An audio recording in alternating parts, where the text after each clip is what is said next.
বন্ধুরা, বিশ্ব কি এক ভয়াবহ যুদ্ধের দ্বার প্রান্তে দাঁড়িয়ে আছে? মধ্যপ্রাচ্যের আকাশে আজ বারুদের গন্ধ। একদিকে বিশ্বের সবচেয়ে শক্তিশালী সামরিক শক্তি আমেরিকা, আর অন্যদিকে অদম্য ইরান। এই দুই পরাশক্তি লড়াই কি তবে পুরো পৃথিবীকে ধ্বংসের দিকে ঠেলে দিচ্ছে? সমুদ্রের নীল জল রাশিয়াতে এখন থমথমে পরিস্থিতি। পার্শ্ব উপসাগরে আমেরিকার বিশাল সব যুদ্ধ জাহাজ আর ইরানের ড্রোন বাহিনীর মহড়া, সব মিলিয়ে যেন এক দাবা খেলা চলছে। কিন্তু এই খেলার শেষ কোথায়? পর্দার আড়ালে আসলে কি ঘটছে, যা সাধারণ মানুষ জানতে পারছে না?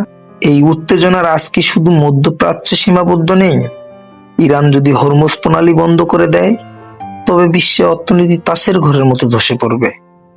আপনার গাড়ির জ্বালানি থেকে শুরু করে নিত্য পণ্যের দাম, সবকিছুই এই সংঘাতের উপর নির্ভর করছে।